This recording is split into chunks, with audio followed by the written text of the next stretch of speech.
மைந்தன் தூய ஆவியின் திருப்பெயரால் ஆமென். ஜெபம் செய்வோம். கிருபையும் இரக்கம் நிறைந்த நல்ல கடவுளே, முரண்பாடும் அமைதி தீர்வும் என்ற வார்த்தையில் கர்த்தாவே, நாங்கள் இந்த நாளில் உம்முடைய வார்த்தைகளை நாங்கள் தியானிக்கும் பொழுது கர்த்தர் தாமே நீர் எங்களோடு பேசுவீராக. அன்பின் ஆண்டவரே, நீர் இரக்கம் நிறைந்தவர், கிருபை நிறைந்தவர் சுவாமி. இம்மட்டும் கர்த்தாவே, நீர் எங்களை காத்து சுகபத்திரத்தோடு நீர் வைத்திருக்கிற உம்முடைய அன்பின் தயவுக்காக நன்றி செலுத்துகின்றோம். எல்லாவித நன்மைகளுக்காக உம்மை துதிக்கிறோம் சுவாமி. இந்த பரிசுத்தமான ஓய்வு நாளுக்காக நன்றி செலுத்துகிறோம் கர்த்தாவே. நீர் இந்த நாளை எங்களுக்காக ஏற்படுத்தினீர். இந்த நாளில் கர்த்தாவே, நாங்கள் பாடுகின்ற பாடல் நிமித்தமாக, வேத வாசிப்பு நிமித்தமாக, உம்முடைய வார்த்தைகளை தியானிப்பது நிமித்தமாக உண்மையை நாங்கள் மகிமைப்படுத்த, உண்மையை நாங்கள் மேன்மை பாராட்ட, எங்களே நாங்கள் தாழ்த்தி கர்த்தாவே உம்முடைய பரிசுத்த கரத்தில் நாங்கள் எங்களையே சமர்ப்பிக்க, இது நிமித்தம் கர்த்தாவே நாங்கள் இந்த நாளில் புதுப்பிக்கப்பட்ட ஜீவனை நாங்கள் வாழ உதவி செய்தலும் சுவாமி. உம்முடைய பிரசன்னத்தினாலும் உம்முடைய பரிசுத்த ஆவின் வல்லமையினாலும் எங்கள் ஒவ்வொருவரையும் நிரப்பி ஆசீர்வதியும். இயேசு கிறிஸ்து மூல ஜெபம் கேளும் எங்கள் தூய பிதாவே, ஆமென். கிறிஸ்துக்குள் பிரியமானவர்களே, உங்கள் யாவரையும் இந்த நாளில், இந்த ஓய்வு நாளின் ஆராதனைக்கு அன்போடு வாழ்த்தி வரவேற்றுக் கொள்கின்றேன். நம்முடைய ஆராதனைக்கு ஆரம்பமாக ஆண்டவரின் நாமம் மகிமைப்படுத்தும்படியாக நாம் யாவரும் சேர்ந்து beautiful saviour, king of creation, son of God and son of man, truly I would love thee என்ற பாடலை நாம் சேர்ந்து பாடுவோம்.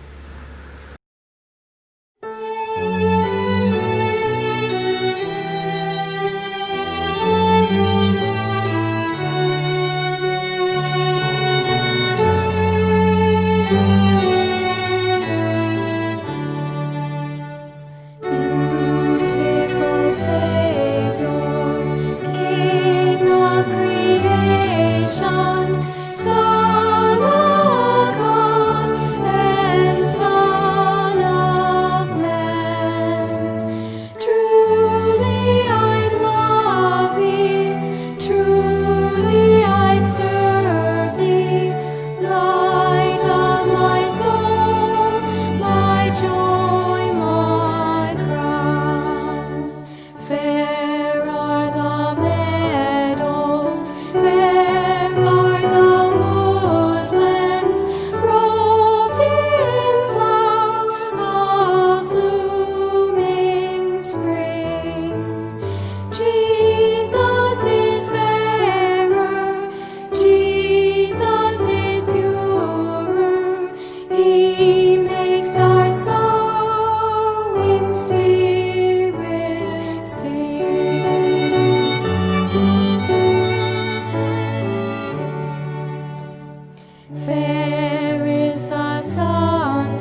தென்னிந்திய திருச்சபையின் முறைமைப்படி நாம் யாவரும் சேர்ந்து 3ஆம் ஆராதனை முறையை பின்பற்றுவோம். கடவுளை தொழுவோம். கர்த்தரின் வாசல்களின் நன்றியறிதலோடும் அவர் பிரகாரங்களில் துதியோடும் பிரவேசியுங்கள். அவருக்கு நன்றி செலுத்தி அவர் நாமத்தை ஸ்தோத்திரியுங்கள். கர்த்தர் நல்லவர், அவர் கிருபை என்றென்றும், அவர் உண்மை தலைமுறை தலைமுறைக்கும் உள்ளது. நம்மை உண்டாக்கின கர்த்தருக்கு முன்பாக நாம் பணிந்து குனிந்து முழங்காற்படியிட கடவும். வாருங்கள், அவர் நம்முடைய கடவுள், நாம் அவர் மேய்ச்சலின் ஜனமும் அவர் கைக்குள்ளான ஆடுகளுமாம். கர்த்தருடைய பர்வதத்தில் ஏறுபவன் யார்? அவருடைய பரிசுத்த ஸ்தலத்தில் நிற்பவன் யார்? சுத்தமுள்ள கைகளும் மாசற்ற இருதயம் உடையவனாய் வீணானதை பற்றி கொள்ளாமலும் கபடாய் ஆணையிடாமலும் இருக்கிறவனே. நமது கடவுளாகிய ஆண்டவருக்கோ மிகுந்த இரக்கமும் மன்னிப்பும் உரியது. நாம் அவருக்கு விரோதமாய் துரோகம் செய்தோம். நமது கடவுளாகிய கர்த்தரின் சொல்லுக்கு செவி கொடாமற் போனோம். தமது ஊழியராக தீர்க்கதரிசிகளை கொண்டு அவர் நமக்கு முன்பாக வைத்த அவருடைய பிரமாணங்களின்படி நாம் நடக்கவில்லை. கடவுளுக்கு ஏற்கும் பலிகள் நைந்து ஆவிதான். கடவுளே, நைந்ததும் நொறுங்குண்டதுமான இருதயத்தை நீர் புறக்கணியீர். வருந்து உழைத்து பாரம் சுமக்கிறவர்களே, நீங்கள் எல்லாரும் என்னிடத்தில் வாருங்கள், நான் உங்களுக்கு இளைப்பாறுதல் தருவேன்.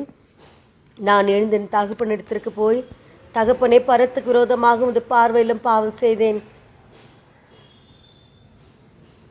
என்பேன். என் கண்மலையும் என் மீட்பெருமாகிய கர்த்தாவே, என் வாயின் வார்த்தைகளும் என் இருதயத்தின் தியானமும் உமது சமூகத்தில் பிரீத்தியாயிருப்பதாக. ஆமென். ஜெபம் செய்வோம். எங்கள் பரமபிதாவாகிய சர்வவல்லமுள்ள கடவுளே, உம்மில்தான் எங்கள் நெஞ்சம் இளைப்பாறுதலும் சமாதானமும் பெறும். உம்மை தொழும் இந்நேரத்தில் உம்மை நீர் வெளிப்படுத்த உம்மை கெஞ்சுகிறோம். உமது ஆவிக்குரிய வரங்களை எங்களுக்கு தாரும். அமைதியான இத்தூய நேரம் எங்களுக்கு பரலோக காரியங்களில் பலனுண்டாக்கச் செய்யும். நீர் செய்ய தந்துள்ள வேலையை நாங்கள் செய்து முடிக்க எங்களை புதுப்பித்து பலப்படுத்தும். எங்கள் ஆண்டவர் இயேசு கிறிஸ்து மூலம் வேண்டிக் கொள்ளுகின்றோம். ஆமென். நாம் அமைதியாயிருந்து நமது பாவங்களை நாம் உணருவோம். பாவ அறிக்கைக்கு துணையாக நாம் யாவரும் சேர்ந்து இறங்கும்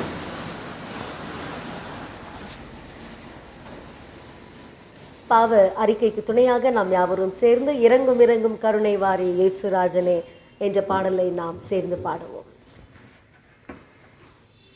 தொடர்ந்து 2ஆம் பாவறிக்கை ஜெபத்தை நாம் சேர்ந்து ஏறெடுப்போம்.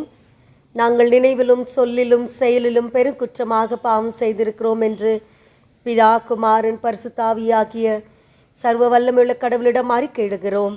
ஆதலால் எங்களுக்கு இறங்க வேண்டும் என்று கடவுளை மன்றாடுகிறோம்.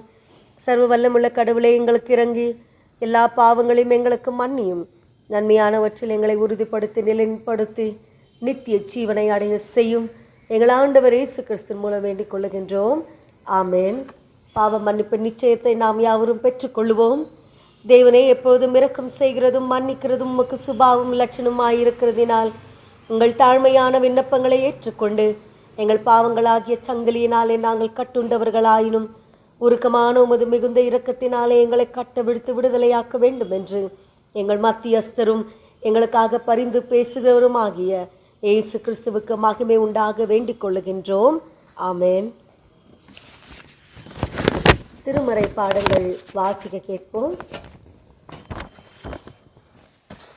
சங்கீத பாடமாக 16ஆம் சங்கீதம், Psalm 16. Today's response reading is taken from Psalm 16. மாறி மாறி வாசிக்கும்படியாக கொடுக்கப்பட்ட சங்கீதம் 16. தேவனே, என்னை காப்பாற்றும், உம்மை நம்பி இருக்கிறேன். என் நெஞ்சமே, நீ கர்த்தரை நோக்கி, தேவரீர் என் ஆண்டவராயிருக்கிறீர். என் செல்வம் உமக்கு வேண்டியதாயிராமல் பூமியிலுள்ள பரிசுத்தவான்களுக்கும் நான் என் முழு பிரியத்தையும் வைத்திருக்கிற மகாத்மாக்களுக்கும் அது வேண்டியதாயிருக்கிறது என்று சொன்னாய். அந்நிய தேவனை நாடி பின்பற்றுகிறவர்களுக்கு வேதனைகள் பெருகும். அவர்கள் செலுத்துகிற இரத்தபான பலிகளை நான் செலுத்த மாட்டேன். அவர்கள் நாமங்களை என் உதடுகளினால் உச்சரிக்கவும் மாட்டேன். கர்த்தர் என் சுதந்திரமும் என் பாத்திரத்தின் பங்குமானவர். என் சுதந்திரத்தை தேவரீர் காப்பாற்றுகிறீர். நேர்த்தியான இடங்களில் எனக்கு பங்கு கிடைத்தது.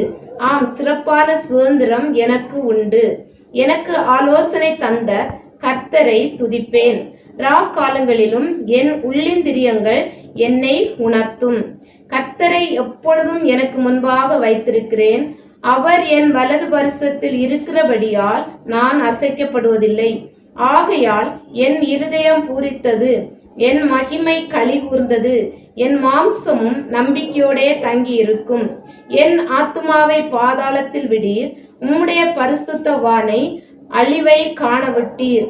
ஜீவ மார்க்கத்தை எனக்கு தெரியப்படுத்துவீர். உம்முடைய சமூகத்தில் பரிபூரண ஆனந்தமும் உம்முடைய வலது வருஷத்தில் நித்திய பேரின்பமும் உண்டு. வாசிக்கும்படியாக கொடுக்கப்பட்ட சங்கீதம் வாசித்து முடிந்தாயிற்று. கிறிஸ்துவே உமக்கே ஸ்தோத்திரம் உண்டாவதாக. பழைய ஏற்பாட்டின் பாகம் ஆதியாகமம் 13ஆம் அதிகாரம் வசனங்கள் 2 முதல் 12 வரை வாசிக்க கேட்போம். Genesis chapter 13 from 2 to 12. The first lesson is taken from Genesis chapter 13 verses from 2 to 12. Genesis chapter 13 verses from 2 to 12. Abraham was very rich in livestock, silver and gold. From the Negev they continued travelling by stages towards Bethel, and they pitched their tents between Bethel and Ai, where they had camped before. This was the same place where Abraham had built the altar, and there he worshipped the Lord again. Lot, who was travelling with Abraham, had also become very wealthy with flocks of sheep and goats, herds of cattle, and many tents. But the land could not support both Abraham and Lot with all their flocks and herds living so close together. So disputes broke out between the herdsmen of Abraham and Lot. At that time, Canaanites and Perizzites were also living in the land. Finally, Abraham said to Lot, "Let's not allow this conflict to come between us or our herdsmen. After all, we are close relatives. The whole countryside is open to you. Take your choice of any section of the land you want, and we will separate. If you want the land to the left, then I'll take the land on the right. If you prefer the land on the right, then I'll go to the left." Lot took a long look at the fertile plains of the Jordan Valley in the direction of Zoar. The whole area was well watered everywhere, like the garden of the land or the beautiful land of Egypt. This was before the Lord destroyed Sodom and Gomorrah. Lot chose for himself the whole Jordan Valley to the east of them. He went there with his flocks and servants and parted company with his uncle Abraham. So Abraham settled in the land of Canaan, and Lot moved his tents to a place near Sodom and settled among the cities of the plain. Here ends the first lesson. Hallelujah. Sundara Rakshakane Dinavandita Namavane Kundade Keepisi Endigu Haduta Bandu Bajipevaya Bandu Bajipevaya Sundara Rakshakane Dinavandita Namavane Kundade Keepisi Endigu Haduta Bandu Bajipevaya Bandu Bajipevaya Nararodalai Patiye Ni Parimala Vasane Nararodalai Patiye Ni Parimala Vasane Karaniya Bhaktana Smaranege Yogya Nirutavu Sadguruve Nirutavu Sadguruve Sundara Rakshakane Dinavandita Namavane Kundade Keepisi Endigu Haduta Bandu Bajipevaya Bandu Bajipevaya Sayada Naravarane Ni Kayava Madipane Sayada Naravarane Ni Kayava Madipane Mayada Jagadali Niye Magashal Kayu Vimochakane Kayu Vimochakane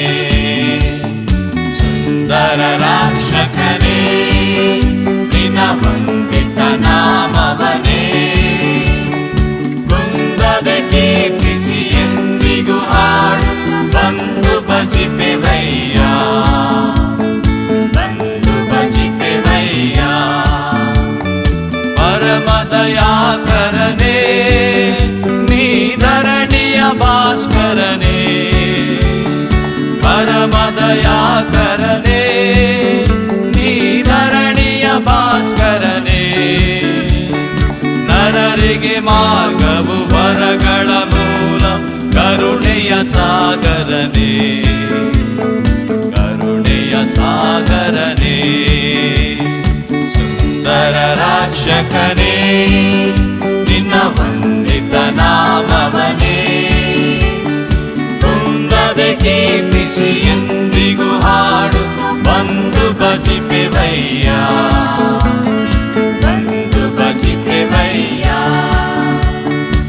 ಅಧಿಪತಿಯಾದವನೇ ನೀ ಮಧುರ ಕೃಪಾಮೃತನೇ ಅಧಿಪತಿಯಾದವನೇ ನೀ ಮಧುರ ಕೃಪಾಮೃತನೇ ಉದರುಸು ಸೇವೆಯ ವಿವಿಧದಿ ಮಾಡಲು ಅಧಿಕ ಹರುಷಗೊಳಿಸೈ ಅಧಿಕ ಹರುಷಗೊಳಿಸೈ ಸುಂದರ ರಕ್ಷಕನೇ ನಿನ್ನ ವಂದಿತ ನಾಮವನೇ ಕುಂದದೆ ಕೀರ್ತಿಸಿ ಎಂದಿಗೂ ಹಾಡುತ್ತ ಬಂದು ಭಜಿಪೆವಯ್ಯ ಬಂದು ಭಜಿಪೆವಯ್ಯ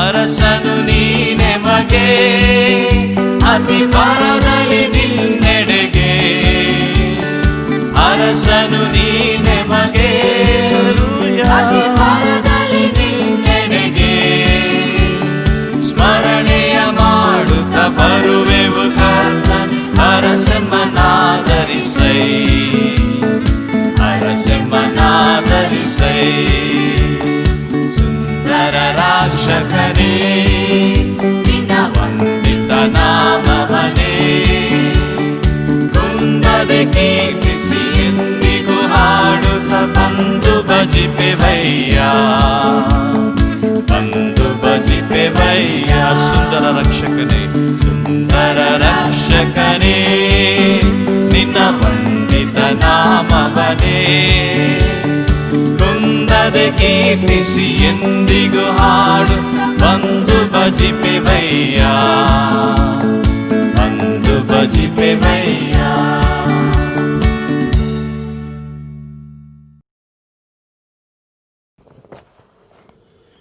நிருப பாடமாக அப்போஸ்தலர் 6ஆம் அதிகாரம் வசனங்கள் 1 முதல் 6 வரை. Acts chapter 6 from 1 to 6. வாசிக்க கொடுக்கப்பட்ட இரண்டாம் வேத பாகம் அப்போஸ்தல நடபடிகள் 6ஆம் அதிகாரம் வசனங்கள் 1 தொடங்கி 6 முடிய. அப்போஸ்தலர் 6 1 முதல் 6 முடிய. அந்நாட்களிலே சீசர்கள் பெருகின போது கிரேக்கரானவர்கள் தங்கள் விதவைகள் அன்றாடக விசாரணையில் திட்டமாய் விசாரிக்கப்படவில்லை என்று எபிரேயருக்கு விரோதமாக முறுமுறுத்தார்கள். அப்பொழுது 12 சீசர் கூட்டத்தை வரவழைத்து, நாங்கள் தேவ வசனத்தை போதியாமல் பந்தி விசாரணை செய்வது தகுதி அல்ல. ஆதலால் சகோதரரே, பரிசுத்த ஆவியும் ஞானமும் நிறைந்து நற்சாட்சி பெற்றிருக்கிற 7 பேரை உங்களில் தெரிந்து கொள்ளுங்கள். அவர்களை இந்த வேலைக்காக ஏற்படுத்துவோம். நாங்களோ ஜெபம் பண்ணுவதிலும் தேவ வசனத்தை போதிக்கிற ஊழியத்திலும் இடைவிடாமல் தரித்திருப்போம் என்றார்கள். இந்த யோசனை சபையார் எல்லாருக்கும் பிரியமாய் இருந்தது. அப்பொழுது விசுவாசமும் பரிசுத்த ஆவியும் நிறைந்தவனாகிய ஸ்தேவானையும் பிழிப்பையும் பிரகோரையும் நிக்கானோரையும் தீமோனையும் பர்மெனாவையும் யூத மார்க்கத்தமைந்தவனான அந்தியோகியா பட்டணத்தானாகிய நிக்கோலாவையும் தெரிந்து கொண்டு அவர்களை அப்போஸ்தலருக்கு முன்பாக நிறுத்தினார்கள். இவர்கள் ஜெபம் பண்ணி அவர்கள் மேல் கைகளை வைத்தார்கள் என்பது வாசிக்க வேண்டிய நிருப வாக்கியம் வாசித்தாயிற்று. தேவனே உமக்கு ஸ்தோத்திரம் உண்டாவதாக. ஆமென். நாம் யாவரும் சேர்ந்து எந்த காலத்திலும் எந்த நேரத்திலும் என்ற பாடலை நாம் யாவரும் சேர்ந்து பாடுவோம். புத்தெழுச்சி பாடலில் 382 எந்த காலத்திலும் எந்த நேரத்திலும் என்ற பாடல்.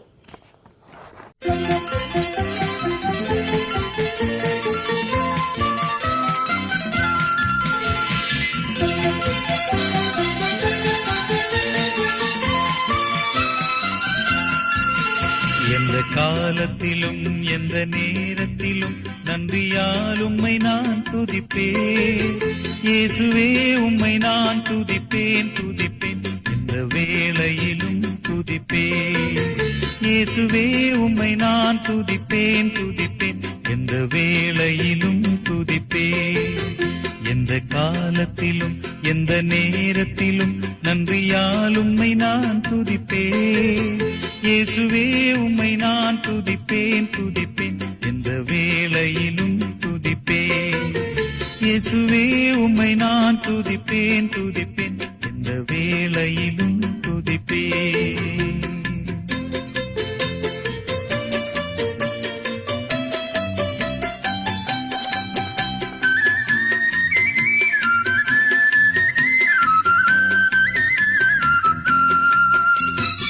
ஆதியும் நீரே அந்தமும் நீரே, ஜோதியும் நீரே என் சொந்தமும் நீரே.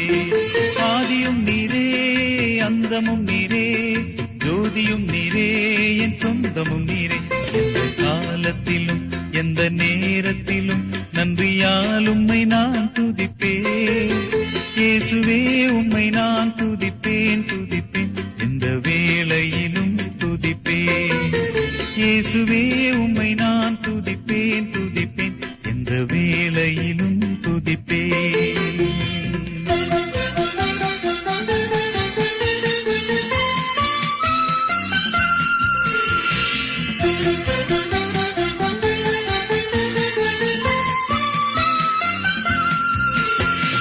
வாழ்விலும் நீரே தாழ்விலும் நீரே, பாதையில் நீரே என் பாதையில் நீரே. வாழ்விலும் நீரே தாழ்விலும் நீரே, பாதையில் நீரே என் பாதையில் நீரே. எந்த காலத்திலும் எந்த நேரத்திலும் நன்றியால் உம்மை நான் துதிப்பேன்.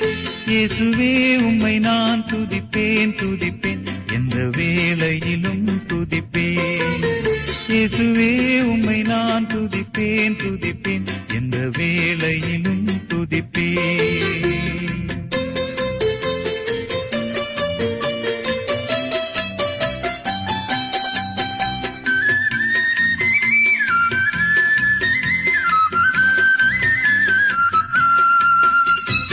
வானிலும் நீரே பூவிலும் நீரே, ஆழியில் நீரே என் நாவத்தில் நீரே.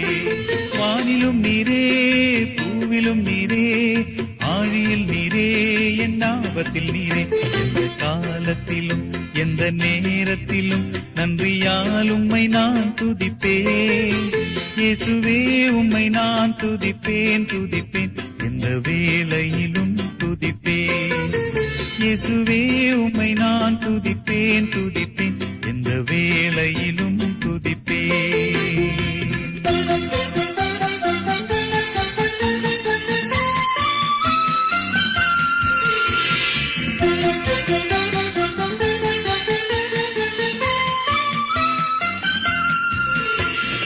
ஆறுதல் நீரே ஆதாரம் நீரே, ஆசையும் நீரே என் ஆனந்தம் நீரே.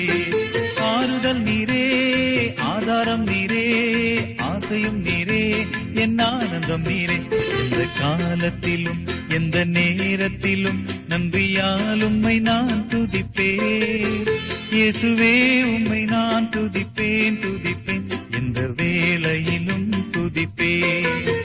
இயேசுவே உம்மை நான் துதிப்பேன் துதிப்பேன், எந்த வேளையிலும் துதிப்பேன்.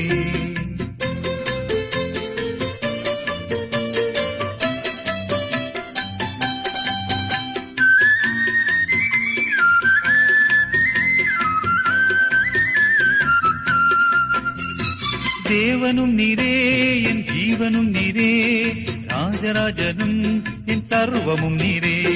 தேவனும் நீரே, என் ஜீவனும் நீரே, ராஜராஜனும் என் சர்வமும் நீரே. எந்த காலத்திலும் எந்த நேரத்திலும் நன்றியால் உம்மை நான் துதிப்பேன். இயேசுவே உம்மை நான் துதிப்பேன் துதிப்பேன், எந்த வேளையிலும் துதிப்பேன். இயேசுவே உம்மை நான் துதிப்பேன் துதிப்பேன், எந்த வேளையிலும் துதிப்பேன். எந்த காலத்திலும் எந்த நேரத்திலும் நன்றியால் உம்மை நான் துதிப்பேன்.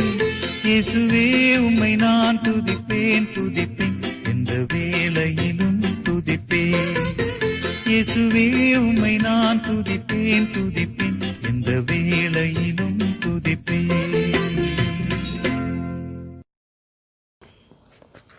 நற்செய்தி பாடமாக மத்தேயு எழுதின சுவிசேஷம் 20ஆம் அதிகாரம் வசனங்கள் 1 முதல் 16 வரை வாசிக்க கேட்போம். Gospel according to St. Matthew chapter 20 from 1 to 16. ಈ ದಿನಕ್ಕೆ ನೇಮಕವಾಗಿರುವ 3ನೆಯ ವೇದ ಭಾಗವು ಶ್ರೀ ಮತ್ತಾಯನು ಬರೆದ ಸುವಾರ್ತೆ 20ನೇ ಅಧ್ಯಾಯ ವಚನಗಳು 1ರಿಂದ 16 ತನಕ. ಅದು ಹೇಗೆಂದರೆ, ಪರಲೋಕ ರಾಜ್ಯವು ಒಬ್ಬ ಮನೆಯ ಯಜಮಾನನಿಗೆ ಹೋಲಿಕೆಯಾಗಿದೆ.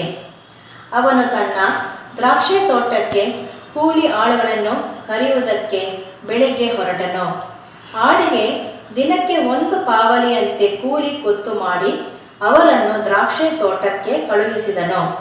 ತರುವಾಯ ಹೆಚ್ಚು ಕಡಿಮೆ 9 ಗಂಟೆಗೆ ಹೋಗಿ ಪೇಟೆಯಲ್ಲಿ ಸುಮ್ಮನೆ ನಿಂತಿದ್ದ ಇನ್ನೂ ಕೆಲವರನ್ನು ಕಂಡು, ನೀವು ಸಹ ನನ್ನ ದ್ರಾಕ್ಷಿ ತೋಟಕ್ಕೆ ಹೋಗಿರಿ, ನಿಮಗೆ ಸರಿಯಾದ ಕೂಲಿಯನ್ನು ಕೊಡುತ್ತೇನೆ ಅನ್ನಲು ಅವರು ತೋಟಕ್ಕೆ ಹೋದರು.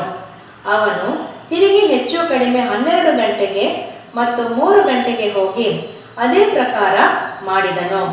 ತಿರುಗಿ ಹೆಚ್ಚು ಕಡಿಮೆ ಸಾಯಂಕಾಲ 5 ಗಂಟೆಗೆ ಹೋಗಿ ಬೇರೆ ಕೆಲವರು ನಿಂತಿರುವುದನ್ನು ಕಂಡು ಅವರನ್ನು, ದಿನವೆಲ್ಲ ಇಲ್ಲಿ ಯಾಕೆ ಸುಮ್ಮನೆ ನಿಂತಿದ್ದೀರಿ ಎಂದು ಕೇಳಲು ಅವರು, ಯಾರೂ ನಮ್ಮನ್ನು ಕೂಲಿಗೆ ಕರೆಯಲಿಲ್ಲ ಅಂದಾಗ ಅವನು, ನೀವು ಸಹ ನನ್ನ ದ್ರಾಕ್ಷಿ ತೋಟಕ್ಕೆ ಹೋಗಿರಿ ಅಂದನು.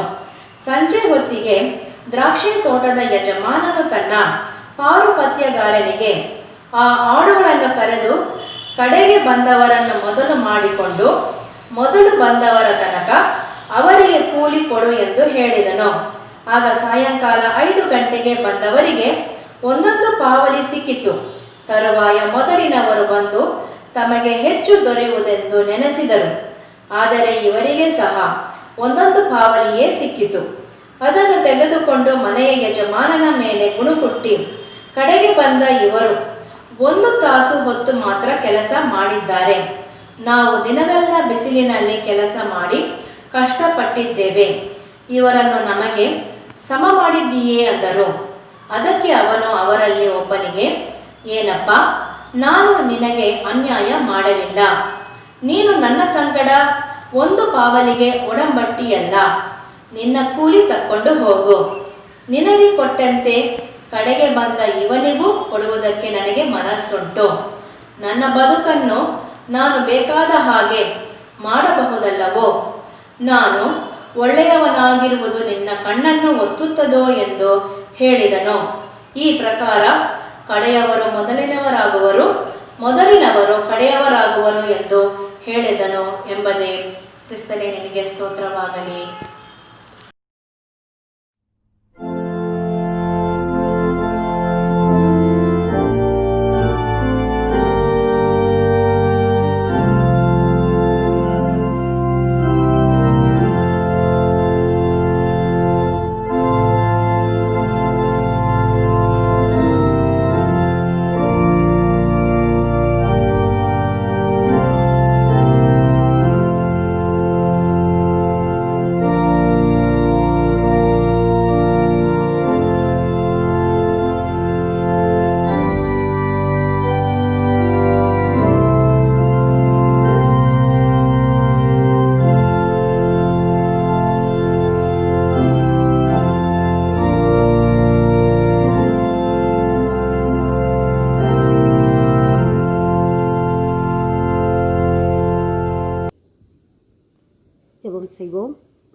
ஆவியானவரே, பரிசுத்த பிதாவே, எங்கள் இயேசு கிறிஸ்துவை திரியேக கடவுளாகிய நீர் எங்கள் இருதயத்தை இந்த நேரத்தில் ஆட்கொள்வீராக சுவாமி. உடைய வார்த்தைகளை நாங்கள் தியானிக்கும் பொழுது நீர் பேசும் கர்த்தாவே, உடைய வார்த்தைகளை நாங்கள் தியானிக்க, உடைய வார்த்தைகளை நாங்கள் கேட்க எங்கள் செவிகளை திறந்தருளும். ஆண்டவரே, நாங்கள் உடைய வார்த்தைகளை உட்கொண்டு உம்முடைய ஆசீர்வாதத்தை இன்று பெற்றவர்களாய் வாழ உதவி செய்வீராக. இயேசு கிறிஸ்து மூலம் ஜெபம் கேளும் எங்கள் தூய பிதாவே, ஆமென். கிறிஸ்துவுக்குள் அன்பார்ந்தவர்களே, இந்த நாளுக்காக தியானிக்கப்பட இருக்கிற தலைப்பு ಮುರಣ್ಪಾಡು அமைதி ತೀರ್ವು, ಶಾಂತಿ ಮತ್ತು ಸಂಘರ್ಷ ತೀರ್ಮಾನ, ಪೀಸ್ ಆ್ಯಂಡ್ ಕಾನ್ಫ್ಲಿಕ್ಟ್ ரெசல்யூஷன். சமாதானம் என்பது கடவுளிலிருந்து வருகின்ற ஒரு ஈவு. யோவான் எழுதின சுவிசேஷம் 14ஆம் அதிகாரம் வசனம் 27 இப்படியாக கூறுகின்றது: சமாதானத்தை உங்களுக்கு வைத்து போகிறேன், என்னுடைய சமாதானத்தையே உங்களுக்கு கொடுக்கிறேன். உலகம் கொடுக்கிற பிரகாரம் நான் உங்களுக்கு கொடுக்கிறதில்லை. உங்கள் இருதயம் கலங்காமலும் பயப்படாமலும் இருப்பதாக என்று. கிறிஸ்துவுக்குள் பிரியமானவர்களே, நாம் வாசிக்க கேட்ட திருமறை பகுதி ஆதியாகமம் 13ஆம் அதிகாரம் வசனங்கள் 2 முதல் 12 வரை நீங்கள் பார்ப்பீர்கள் என்று சொன்னால், ஆபிரகாமின் செயல், ஆபிரகாமின் வார்த்தை சமாதானத்திற்குரிய வார்த்தையாக காணப்படுகின்றது. பிரியமானவர்களே, மலை பிரசங்கத்தில் நாம் காணும் பொழுது மத்திய எழுதின சுவிசேஷம் 6ஆம் அதிகாரத்தில் மலை பிரசங்கத்தில் சமாதானம் பண்ணுகிறவர்கள் பாக்கியவான்கள், அவர்கள் தேவனுடைய புத்திரர் எண்ணப்படுவார்கள் என்று நாம் திருமறையில் வாசிக்கின்றோம். தேவனுடைய புத்திரன் எண்ணப்படுகின்ற பாக்கியம் யாருக்கு கிடைக்கிறது என்று சொன்னால், சமாதானம் பண்ணுகிறவர்களுக்கு. சமாதானத்தின் வார்த்தைகள், சமாதானத்தின் செயல்கள், சமாதானத்தின் சிந்தனையை கொண்டவர்கள் தேவனுடைய புத்திரர் எண்ணப்படுகிறார்கள். இங்கு ஆபிரகாம் ஆதியாகமம் 13ஆம் அதிகாரத்தில் விசுவாசத்தின் தந்தை என்று அழைக்கப்படுகின்ற இந்த நபர் தன்னுடைய வார்த்தையின் நிமித்தமாக, தன்னுடைய செயலின் நிமித்தமாக சமாதானத்தின் கருவியாக அவர் செயல்படுகின்றவராக காணப்படுகின்றார்.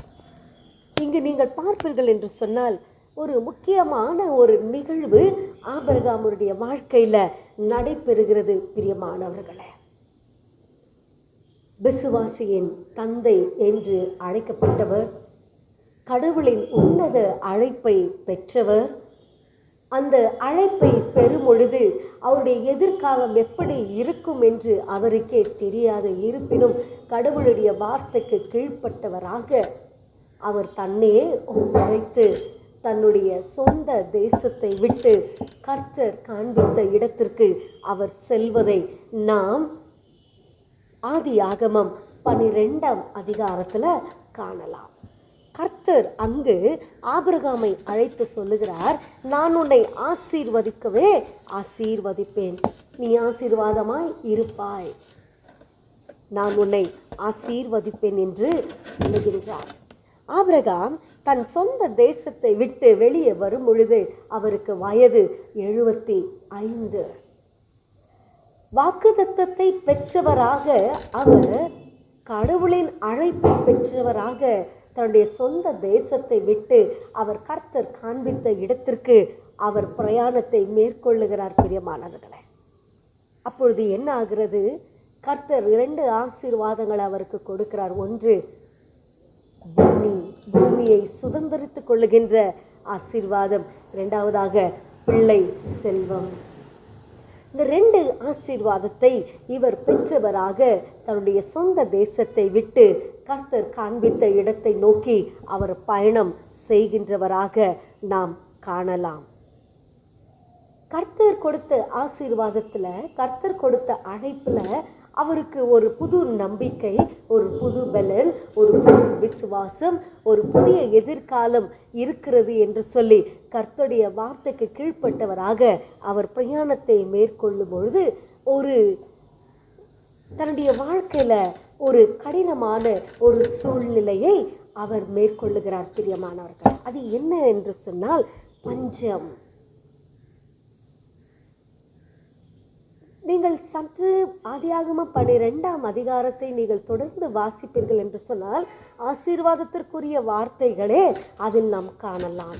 இந்த ஆசீர்வாதத்தின் அழைப்பை, ஆசீர்வாதத்தின் நன்மைகளை இவர் பெற்றவராக பிரயாணத்தை மேற்கொள்ளும் பொழுது அவருக்கு ஒரு கஷ்டமான ஒரு சூழல், பஞ்சத்தை தன்னுடைய வாழ்க்கையில் அவர் சந்திப்பவராக நாம் காணலாம் பிரியமானவர்களை. எகிப்தை நோக்கி அவர் பிரயாணம் செய்கின்றார். அதாவது 12ஆம் அதிகாரம் 10ஆம் வசனத்தில் அத்தேசத்தில் பஞ்சம் உண்டாயிற்று, தேசத்தில் பஞ்சம் கொடிதாய் இருந்தபடியால் ஆபிரகாம் எகிப்து தேசத்தில் தங்குபடி அவ்விடத்துக்கு போனான்.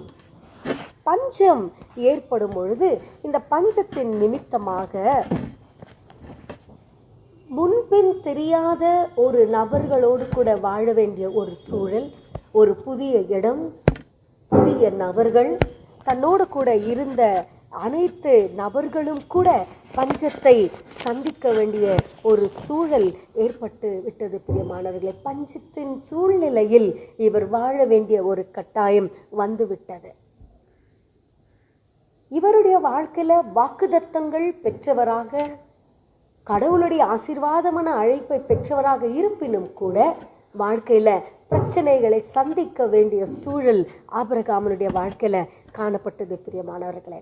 இது என்னன்னு சொன்னால், எகிப்து தேசத்தில் அவர் வாழ்ந்து கொண்டிருக்கிற வேளையில் தன்னுடைய உயிருக்கு பயப்படுகிற ஒரு சூழல் ஏற்பட்டது. பார்வோனுடைய அரண்மனைக்குள்ள தன்னுடைய மனைவி கொண்டு போகப்பட்ட சூழல்.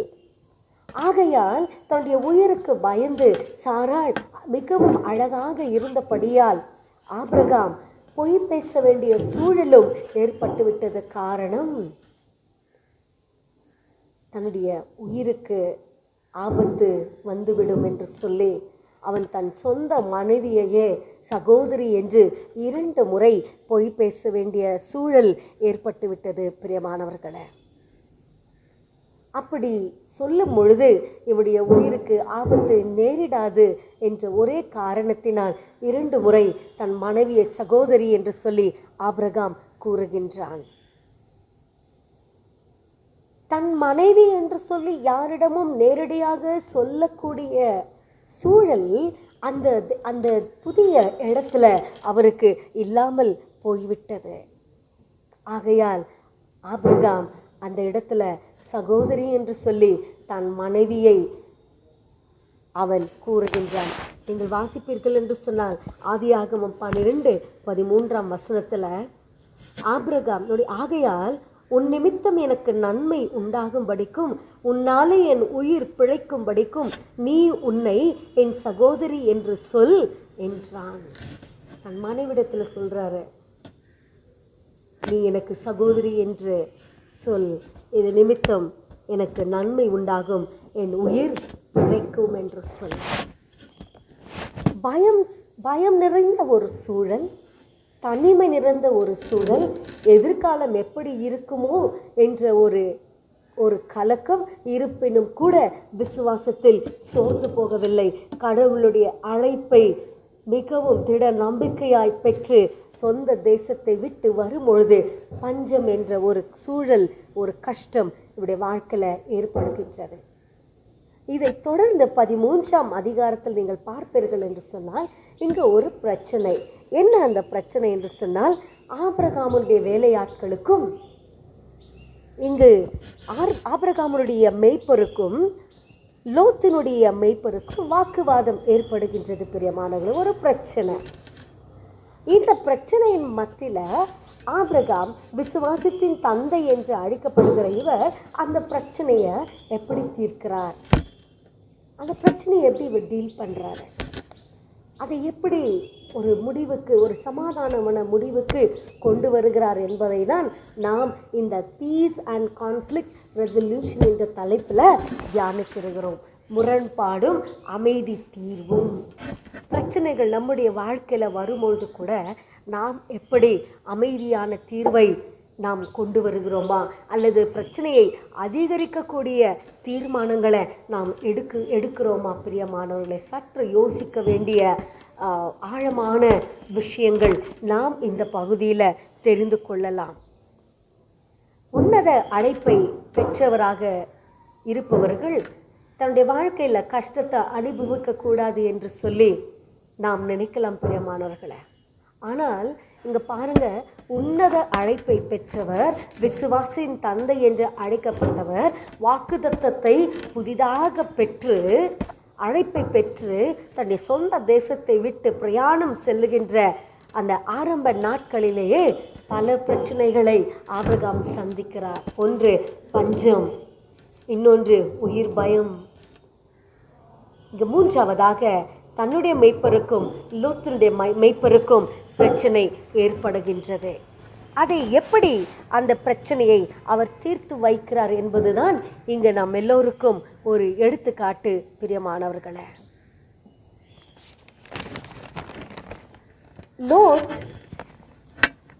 லோத்தினுடைய வாழ்க்கையில் கடவுளுடைய அழைப்பை லோத்து பெறவில்லை. தன்னுடைய சகோதரனாகிய ஆபிரகாம் மட்டுமே கடவுளுடைய அழைப்பை பெற்றவர். இருப்பினும் தன்னுடைய சகோதரனுடைய வார்த்தையை கேட்டு சகோதரனை பின்பற்றி லோத்து வருகின்றார். அவரும் கூட ஆபிரகாமோடு கூட இணைந்து அவரை சார்ந்த அனைவரும் ஆபிரகாமை பின்பற்றுகிறார்கள் பிரியமானவர்களே. இங்கு ஆபிரகாம் கடவுளுடைய அழைப்பை பெற்றவர், ஆனால் லோத்தோ கடவுளுடைய அழைப்பை பெறவில்லை. இருப்பினும் தன்னுடைய அண்ணனாகிய சகோதரனை அவன் பின்பற்றி வந்தான். இங்கு இருவருக்கும் வாக்குவாதம் ஏற்படும் பொழுது, இரண்டு தரத்தின் மேய்ப்பர்களுக்குள் வாக்குவாதம் ஏற்படும் பொழுது, இங்கு ஆபிரகாம் கூறுகின்ற வார்த்தையே மிக மிக முக்கியம். ஆபிரகாமுக்கு நன்றாக தெரிந்தது இது நிமித்தம் ஒரு பெரிய பிரச்சனை ஏற்பட வாய்ப்பு இருக்கிறது என்று சொல்லி. ஆகையால் இதை அறிந்தும் கூட ஆபிரகாம் ஏனோதானோ என்று சொல்லி அதை மிகவும் கேர்லெஸ்ஸாக விட்டுவிடவில்லை பிரியமானவர்களே. ஆனால் உடனடியாக அவன் கூறின வார்த்தையே அங்கு சமாதானம் ஏற்படுவதற்கு காரணமாக அமைந்தது. என்னவென்று சொன்னால், ஆபிரகாம் கூறுகின்ற ஒரு வார்த்தை, ஆபிரகாம் லோத்தை நோக்கி, எனக்கும் உனக்கும் என் மெய்ப்பருக்கும் உன் மெய்ப்பருக்கும் வாக்குவாதம் வேண்டாம், நாம் சகோதரர்கள் என்ற வார்த்தையை ஆபிரகாம் அங்கு கூறுகின்றார். இங்கு பார்ப்பீர்கள் என்று சொன்னால், ஆபிரகாம் தன் மெய்ப்பர்களை ஒரு புறமாக வைத்துக்கொண்டு லோத்தினுடைய மெய்ப்பர்களை பார்த்து குற்றம் சாட்டவில்லை, அல்லது தன்னுடைய சகோதரன் இளையவனாக இருக்கிறானே நான் பெரியவன் என்று சொல்லி லோத்தை நோக்கி நீ தவறு செய்திருக்கிறாய், உன்னுடைய மெய்ப்பர்கள் தவறு செய்திருக்கிறார்கள், உன்னுடைய வேலையாட்கள் தவறு செய்திருக்கிறார்கள் என்று சொல்லி குற்றம் சாட்டவில்லை. ஆனால் அங்கு பெரிய பிரச்சனை ஏற்பட்டு விடக்கூடாது என்று சொல்லி இதை இப்பொழுதே சரி செய்ய வேண்டும் என்று சொல்லி அவன் சமாதானத்தின் வார்த்தை கூறுகின்றான். நாம் இருவரும் சகோதரர்கள், நமக்கிடையே எந்த பிரச்சனையும் வேண்டாம்,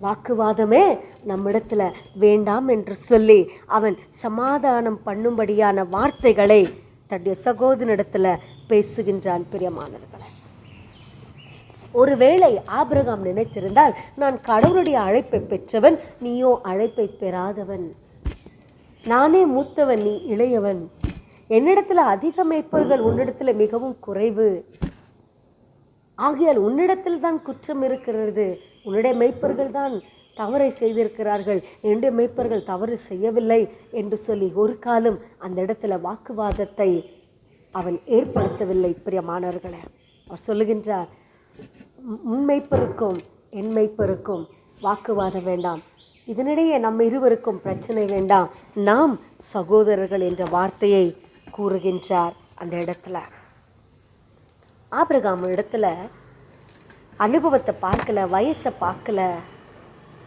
பெருமை இல்லை பிரியமானவர்கள், மிகவும் தாழ்ந்தவனாக இந்த வார்த்தையை ஆபிரகாம் கூறுகின்றார். பிரியமானவர்களே, ஆபிரகாமினிடத்தில் அன்பின் வார்த்தை வெளிப்பட்டது. ஆபிரகாமின் வார்த்தையில் ஒப்புரவு வெளிப்பட்டது. ஆபிரகாமினுடைய வார்த்தையில் ஐக்கியம் வெளிப்பட்டது. ஆபிரகாமுடைய வார்த்தையில் சமாதானத்தின் சூழல் வெளிப்பட்டது பிரியமானவர்களே. ஆகையால் ஆபிரகாம் என்ன செய்கின்றான்? தன்னுடைய சகோதரனாகிய லோத்தை நோக்கி, இந்த தேசமெல்லாம் உனக்கு முன் இருக்கிறது அல்லவா, நீ என்னை விட்டு பிரிந்து போகலாம். நீ இடதுபுறம் போனால் நான் வலதுபுறம் போகிறேன், நீ வலதுபுறம் போனால் நான் இடதுபுறம் போகிறேன் என்றான். அப்பொழுது லோத்து தன் கண்களை ஏறெடுத்து பார்த்து யோர்தான் நதிக்கு அருகான சமபூமி முழுவதும் நீர்வளம் பொருந்தினதாய் இருக்க கண்டான். கர்த்தர் சோதோமையும் கொமோராவையும் அழிக்கும் முன்னே சோவாருக்கு போகும் வழி மட்டும் அது கர்த்தருடைய தோட்டத்தை போலவும் எகிப்து தேசத்தை போலவும் இருந்தது. அப்பொழுது லோத்து யோர்தானுக்கு அருகான சமபூமி முழுவதையும் தெரிந்து கொண்டு கிழக்கே பிரயாணப்பட்டு போனான். இப்படி அவர்கள் ஒருவரை ஒருவர் விட்டு பிரிந்தார்கள். ஆபிராம் கானான் தேசத்தில் குடியிருந்தான். லோத்து அந்த யோர்தானுக்கு அருகான சமபூமியில் உள்ள பட்டணங்களில் வாசம் பண்ணி சோதோமுக்கு நேரே கூடாரம் போட்டான். பாருங்கள், இங்கு ஆபிரகாம் தன்னுடைய இளைய சகோதரனுக்கு விட்டு கொடுக்கிறார். பாருங்க, உனக்கு வேண்டிய பூமியை நீ தெரிந்தெடுத்துக்கொள், யூ சூஸ் என்று சொல்லி அந்த சுதந்திரத்தை இளைய சகோதரனாகிய லோத்துவுக்கு ஆபிரகாம் மூத்தவனாக இருக்கிற ஆபிரகாம் கொடுக்கிறான். பாருங்க, விட்டு கொடுக்கின்ற தன்மை, சமாதானத்தின் வார்த்தை ஆபிரகாமில் வெளிப்பட்டது. அவன் உடனே லோத்து அவனுக்கு விருப்பப்பட்ட அந்த சமபூமியை அவன் தெரிந்து கொண்ட பின்பு அவன் விட்டதை இவன் எடுத்துக்கொள்ளுகின்றான். ஆபிரகாம் விசுவாசத்தின் தந்தை, சமாதானத்தின் கருவியாக இங்கு ஆபிரகாம் செயல்படுகிறார். பிரியமானவர்களே, லோத்து விட்டதை இவன் எடுத்துக்கொண்டு அங்கு தொடர்ந்து விசுவாசத்தின் தந்தையாக அவன் கடவுளுக்கு உண்மையாக தெய்வீக அழைப்பை பெற்றவராக ஆபிரகாம் தொடர்ந்து வாழ்கின்றார். பிரியமானவர்களே, சமாதானத்தை விரும்புகின்ற ஆபிரகாமை நாம் இங்கு காணலாம். சமாதானத்தை விரும்புகின்ற ஆபிரகாம், முரண்பாடு நம் இருவருக்கும் வேண்டாம், வாக்குவாதம் வேண்டாம், பிரச்சனை வேண்டாம், சண்டை வேண்டாம் என்று சொல்லி அவன் தீர்மானம் செய்கின்றான். விட்டு கொடுப்பதால் நாம் கெட்டு போவதில்லை, கெட்டு போவதால் யாரும் விட்டு கொடுப்பதே இல்லை. பிரியமானவர்கள், இதிலிருந்து நாம் என்ன தெரிந்து கொள்வது? ஆபிரகாம் விட்டு கொடுத்தான். மூத்தவன் என்று சொல்லி தனக்கு தேவையான சமபூமியை எல்லாம் அவன் தெரிந்து கொண்டு, நீ இளையவன் தானே, இதை எடுத்துக்கொள் என்று சொல்லி அவன் கொடுக்கவில்லை, விட்டு கொடுத்தான். ஆக ஆபிரகாம் கெட்டு போகவில்லை. பாருங்க, சில வேளையில் நம்முடைய வாழ்க்கையிலும் கூட இந்த உண்மையை நாம் அறிந்து கொள்ள, விட்டு கொடுப்பதால் நமக்கு நன்மை கர்த்தர் நிச்சயமாக கொடுப்பார்.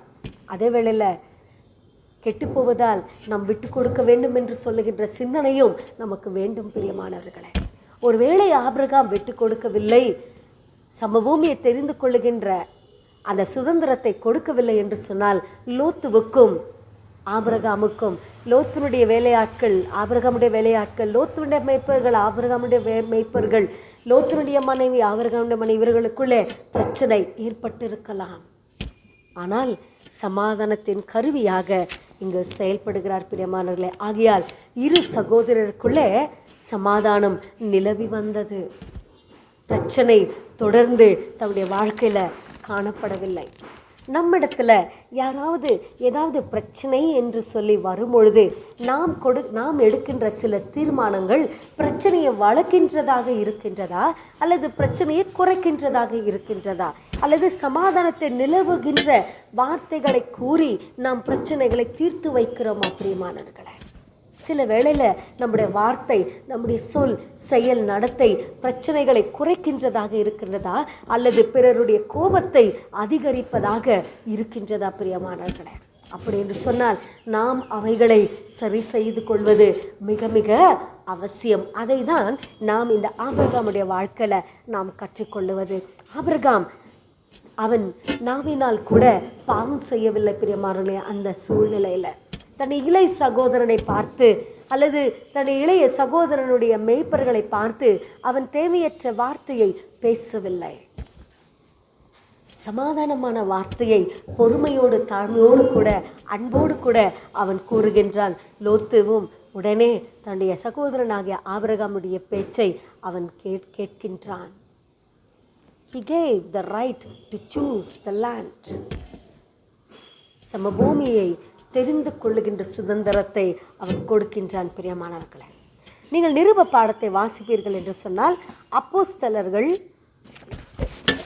நிருபம் 6ஆம் அதிகாரம் வசனங்கள் 1 முதல் 6 வரை நீங்கள் வாசிப்பீர்கள் என்று சொன்னால் அங்கு ஒரு பிரச்சனை ஏற்படுகின்றது. என்ன அந்த பிரச்சனை என்று நீங்கள் கேட்பீர்கள் என்று சொன்னால், சீஷர்கள் பெருகின பொழுது கிரேக்கரானவர்கள் தங்கள் விதவைகள் அன்றாடக விசாரணையில் திட்டமாய் விசாரிக்கப்படவில்லை என்று சொல்லி எபிரேயருக்கு விரோதமாக முறுமுறுத்தார்கள். அங்கு ஒரு பிரச்சனை. ஆதி திருச்சபை வளர்ந்து கொண்டிருந்த அந்த நாட்களில் திருச்சபையில் ஒரு பிரச்சனை ஏற்படுகின்றது. ஒரு பக்கம் சீஷர்களின் எண்ணிக்கை அதிகமாக உயர்ந்து கொண்டு சென்றது, விசுவாசிகளின் எண்ணிக்கை அதிகமாக சென்றது, இயேசுவை பின்பற்றுகிற பின்பற்றாளர்களும் அதிகமாக இருந்தனர். இந்த காலகட்டங்களில் 2 தரப்பினருக்கு இடையே ஒரு பெரிய பிரச்சனை, எபிரேயர்களுக்கும் கிரேக்கர்களுக்கும். இங்கு எபிரேயர்களுடைய வரலாற்றை நீங்கள் பார்ப்பீர்கள் என்று சொன்னால், அவர்கள் பாலஸ்தீன இடத்தில் வாழ்ந்தவர்கள். யூத கலாச்சாரங்கள், யூத பாரம்பரியம், யூத பழக்க வழக்கங்கள், யூத சடங்குகள், யூத மரபுகளை அவர்கள் பின்பற்றி வந்த ஒரு கூட்டத்தினர் இந்த எபிரேய ஜனங்கள். கிரேக்கத்தினர் ஜனங்கள் இவர்கள் பாலஸ்தீனாவில் வாழவில்லை, இவர்கள் பாலஸ்தீனாவுக்கு வெளியே வாழ்ந்தவர்கள். கிரேக்க கலாச்சாரத்தினால் அதிகமாக அவர்கள் பின்பற்றப்பட்டவர்கள். கிரேக்க கலாச்சாரம், கிரேக்க மொழி, அது மட்டுமல்லாமல் கிரேக்க தத்துவங்கள், இவைகளினால் அதிகமாக இவர்கள் வளர்க்கப்பட்ட ஒரு கூட்டத்தினர் கிரேக்கத்தினர். இந்த 2 கூட்டத்தினருக்கு இடையே ஒரு பெரிய பிரச்சனை ஏற்படுகிறது. என்னவென்று சொன்னால், 2 கூட்டத்தினரும் இயேசு கிறிஸ்துவை பின்பற்றினவர்களே. ஆனால் அங்கு அந்த திருச்சபையில் அவர்களுக்கு நடந்த பிரச்சனை என்னவென்று சொன்னால், கிரேக்கத்தினரின் விதவைகள் உபசரிப்பில் அதிகமாக கவனம் செலுத்தப்படவில்லை என்று சொல்லி அவர்கள் எபிரேய கூட்டத்தினருக்கு எதிராக குற்றம் சாட்டினர். ஒரு கம்ப்ளைண்ட் பண்ணுறாங்க, எங்களை சரியாக விசாரிக்கப்படவில்லை, எங்களுடைய விதவைகள் சரியாக விசாரிக்கப்படவில்லை என்று சொல்லி.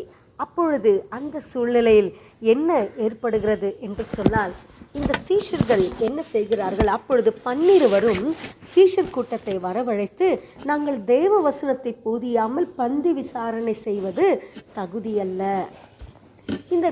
இந்த சீஷர்கள் எல்லாரும் என்ன செய்கிறாங்கன்னு சொன்னால், யார் எந்த குழுவினர் சரியாக விசாரிக்கப்படவில்லையோ அந்த குழுவினரை அழைத்து கூறுகின்றார்கள், ஆதலால் சகோதரரே, பரிசுத்தாவியும் ஞானமும் நிறைந்து நற்சாட்சி பெற்றிருக்கிற 7 பேரை உங்களில் நீங்கள் தெரிந்து கொள்ளுங்கள்.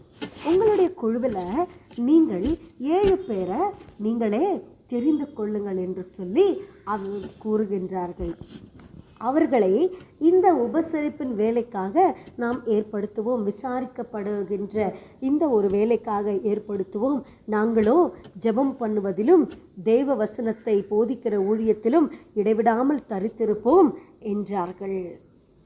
இந்த ஒரு ஆலோசனை எல்லாருக்கும், சபை எல்லாருக்கும் பிரியமாய் இருந்தது. அப்பொழுது விசுவாசமும் பரிசுத்தாவியும் நிறைந்தவனாகிய ஸ்தேவான், பிலிப்பு, பிரகோரை எனும் நிக்கோனோரையும், தீமோனையும், பர்மெனாவையும், யூத மார்க்கத் அமைந்தவனான அந்தியோக்கியா பட்டத்தனாகிய நிக்கோலாவையும் தெரிந்து கொண்டு அவர்களை அப்போஸ்தலருக்கு முன்பாக நிறுத்தினார்கள். இவர்கள் ஜெபம் பண்ணி அவர்கள் மேல் கைகளை வைத்தார்கள். பாருங்கள், இங்கு பிரச்சனை என்று வரும்பொழுது இந்த 12 சீஷர்கள் இந்த பிரச்சனையை எப்படி தீர்த்து வைத்தார்கள் என்பதுதான் நாம் இங்கு தியானிக்க வேண்டிய ஒரு காரியம். பிரியமானவர்களே, கிரேக்கத்தின் விதவைகள் இந்த எபிரேய மக்களால், எபிரேய கூட்டத்தினரால் சரியாக கவனிக்கப்படவில்லை. வேறுபாடு அவர்களிடத்தில் இருந்தது. பிரியமானவர்களே, எபிரேயர்களுடைய விதவைகளுக்கு அதிகமாக முக்கியத்துவம் கொடுக்கப்பட்டது. அந்த சூழ்நிலையில் இந்த சீஷர்கள் அழைத்து இதை தீர்த்து வைக்கின்றனர். சமாதானமான ஒரு முடிவை சீஷர்கள் அங்கு எடுத்து கூறுகிறார்கள்.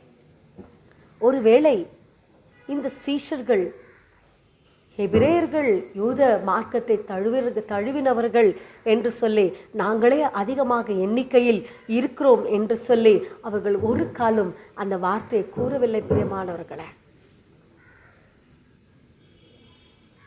இங்கு அந்த தீர்மானத்தை எடுக்கும் பொழுது கிரேக்கத்தினரை தங்களுடைய தீர்மானத்தில் இணைத்துக் கொள்கின்றார்கள்.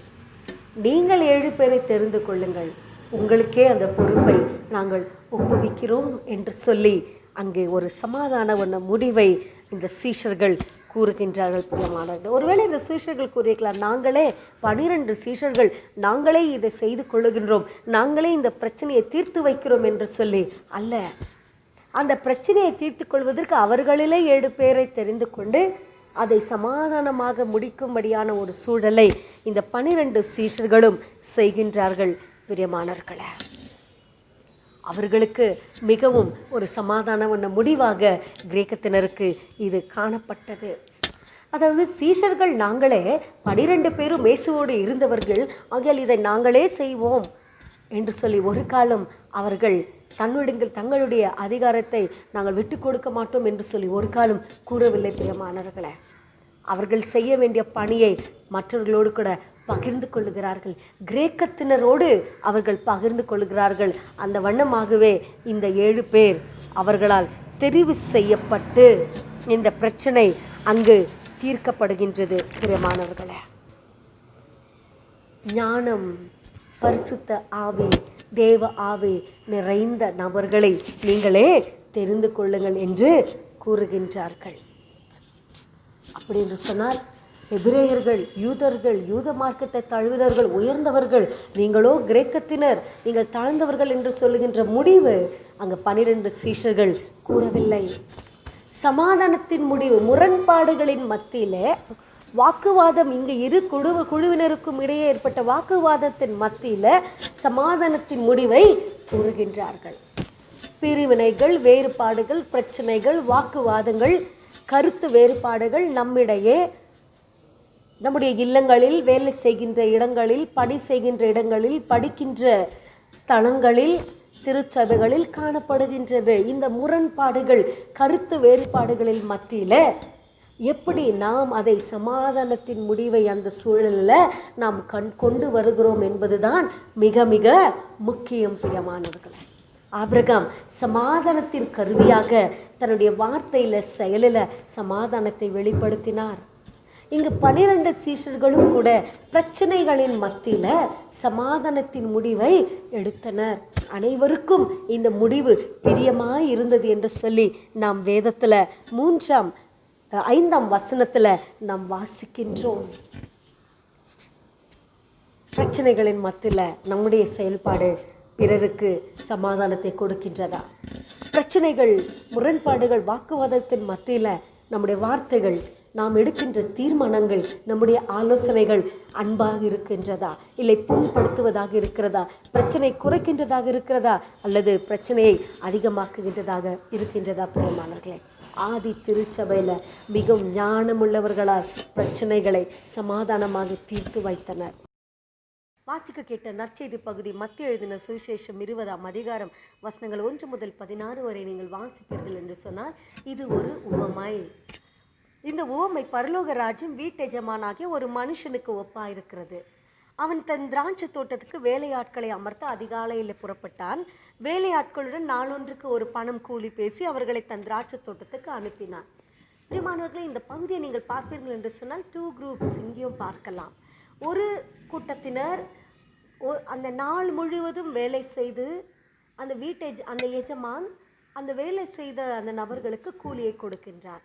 இன்னொரு புறமாக நீங்கள் பார்ப்பீர்கள் என்று சொன்னால் இந்த கூட்டத்தினர் லேட்டாக வந்து 1 மணி நேரம் வேலை செய்து காலையிலேருந்து சாயங்காலம் வரைக்கும் வேலை செய்த நபர்கள் என்ன கூலியை பெற்றார்களோ அதே கூலியை இந்த கூட்டத்தினரும் பெறுகின்றனர்.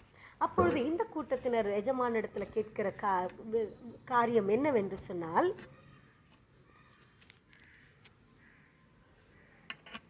முந்தி அமர்த்தப்பட்டவர்கள் வந்து தங்களுக்கு அதிக கூலி கிடைக்கும் என்று எண்ணினார்கள். அவர்களும் ஆளுக்கு ஒவ்வொரு பணம் வாங்கினார்கள். வாங்கி கொண்டு வீட்டெஜமானை நோக்கி, பிந்தி வந்தவர்களாகிய இவர்கள் 1 மணி நேரம் மாத்திரமே வேலை செய்தார்கள். பகலின் கஷ்டத்தையும் வெயிலின் உஷ்ணத்தையும் சகித்த எங்களுக்கு இவர்களை சமமாக்கினீரே என்று முறுமுறுத்தார்கள். எப்படி ஆதி திருச்சபையில் கிரேக்கத்தினர் எபிரேய ஜனத்திற்கு எதிராக அவர்கள் முறுமுறுத்தார்களோ அதே போல் இங்கேயும் ஒரு பிரச்சனை. பிரியமானவர்களே, பழைய ஏற்பாட்டின் பாகத்தில் ஆபிரகாமுடைய மேய்ப்பர்களுக்கும் லோத்துவிட மேய்ப்பர்களுக்கும் எப்படி வாக்குவாதம் ஏற்பட்டு முறுமுறுப்பு ஏற்பட்டதோ அதே போல் இங்கேயும் முறுமுறுப்பு ஏற்படுகின்றது. அப்பொழுது அவர்களில் ஒருவனுக்கு அந்த வீட்டெஜமான் கூறுகின்ற காரியம் என்னவென்று சொன்னால், சிநேகிதனே, நான் உனக்கு அநியாயம் செய்யவில்லை. நீ என்னிடத்தில் ஒரு பணத்துக்கு சம்மதிக்கவில்லையா? உன்னிடத்தை நீ வாங்கி கொண்டு போ. உனக்கு கொடுத்தது போல பிந்தினவனாகிய இவனுக்கும் கொடுப்பது என்னுடைய இஷ்டம். என்னுடையதை என் இஷ்டப்படி செய்ய எனக்கு அதிகாரம் இல்லையா? நான் தயாளனாய் இருக்கிறபடியால் நீ வன்கண்ணனாய் இருக்கலாமா என்றான். இவ்விதமாக பிந்தினோர் முந்தினோராயும் முந்தினோர் பிந்தினோராயும் இருப்பார்கள். அழைக்கப்பட்டவர்கள் அநேகர், தெரிந்து கொள்ளப்பட்டவர்களோ சிலர் என்றார். பிரியமானவர்களே, இயேசு கிறிஸ்துவின் பரலோக ராஜ்யத்தின் குறித்த காரியங்களை பல உவமைகளின் மூலமாக சீஷர்களுக்கும் பரிசேயர்களும் சதிசேயர்களும் ஜனக்கூட்டத்திற்கு அவர் போதித்து வந்தார். பிரியமானவர்களே, இந்த உவமையில் நாம் அறிந்து கொள்ளுகின்ற காரியம் என்னவென்று சொன்னால், 5-6 வசனத்தை பாருங்கள். 6ஆம் 9ஆம் மணி வேளையிலும் அவன் போய் அப்படியே செய்தான். 11ஆம் மணி வேளையிலும் அவன் போய் சும்மா நிற்கிற வேறு சிலரை கண்டு, நீங்கள் பகல் முழுவதும் இங்கே சும்மா நிற்கிறதென்ன என்று கேட்டான். அதற்கு அவர்கள், ஒருவரும் எங்களுக்கு வேலை இடவில்லை என்றார்கள். அவன் அவர்களை நோக்கி, நீங்களும் திராட்சை தோட்டத்துக்கு போங்கள், நியாயமானபடி கூலி பெற்றுக்கொள்வீர்கள் என்றான். சாயங்காலத்தில் திராட்சை தோட்டத்துக்கு எஜமான் தன் காரியக்காரனை நோக்கி, நீ வேலையாட்களை அழைத்து பிந்தி வந்தவர்கள் தொடங்கி முந்தி வந்தவர்கள் வரைக்கும் அவர்களுக்கு கூலி கொடு என்றான். நீங்கள் ஏன் பகல் முழுவதும் சும்மா நிற்கிறீர்கள்? அவர்கள் சொல்கிறார்கள், எங்களுக்கு யாருமே வேலை தரவில்லை என்று சொல்லி. பிரியமானவர்களே, இந்த லாக்டவுன் டேஸில் எத்தனையோ கம்பெனிகள் எல்லாம் மூடப்பட்ட அந்த நாட்களில் ஏழை எளிய மக்கள் கஷ்டப்பட்ட நாட்களை நீங்கள் நினைப்பீர்கள் என்று சொன்னால், எத்தனையோ கார்மெண்ட்ஸ் கம்பெனிக்கு முன்னாடி எத்தனையோ பெண்கள் பிரியமானவர்களே அந்த கேட்டுக்கிட்ட நின்று கொண்டு வேலைக்காக கெஞ்சி கேட்கின்ற ஒரு சூழல் ஏற்பட்டதை நீங்கள் யாவரும் அறிவீர்கள். more than 5,000 women, 5,000 பெண்களுக்கு அதிகமாக ஒரு இடத்துல வேலை இழந்த சூழல் ஏற்பட்டது. நினைத்து பாருங்க. குடும்ப பாரம், பிள்ளைகளை கவனிக்க வேண்டும், பிள்ளைகளுக்கு கல்வி கொடுக்க வேண்டும், அது மட்டுமல்லாமல் குடும்பத்தில் உள்ள பெரியோர்களை பராமரிக்க வேண்டும். இவ்வளவு குடும்ப பாரங்களை சுமந்தவர்களாக ஆண்களும் பெண்களும் வேலை இழந்த சூழலை நாம் அறிகின்றோம். பிரியமானவர்களே, இந்த வேலை இழந்த சூழலில் எத்தனையோ பேர்கள் இப்படி கேட்டுக்கு வெளியே நின்று கொண்டு வேலைக்காக கெஞ்சி கொண்டிருந்த சூழல். இங்கு அந்த எஜமான் கேட்கிறார், நீங்கள் ஏன் பகல் முழுவதும் சும்மா நிற்கிறீங்க? அப்படி சொல்கிறாங்க, எங்களுக்கு யாருமே வேலை தரவில்லையே. ஏழை எளிய மக்கள், கஷ்டத்தில் வாழ்கின்ற மக்கள், அன்றாட கூலிக்காக பரிதபிக்கின்றவர்கள், அன்று வேலை செய்தால்தான் பணம் கிடைத்த பொழுது அது வீட்டுக்கு போய் அவர்கள் உணவை சமைத்து சாப்பிட வேண்டிய ஒரு சூழல். நினைத்து பாருங்க, எவ்வளவு பரிதாபம், எவ்வளவு கஷ்டப்பட்டு இருப்பாங்க. இந்த லாக்டவுன் டேஸில் எத்தனையோ பேர் வேலையை இழந்தார்கள். பிரியமானவர்களே, குடும்ப பாரம், கவலை, துக்கம், கண்ணீர், தற்கொலை, போராட்டங்கள், குடும்ப பிரச்சனைகள், மன அழுத்தம், இவைகளின் மத்தியிலும் கூட இங்கே அதை எஜமான் கேட்டார், நீங்கள் ஏன் நிற்கிறீங்க?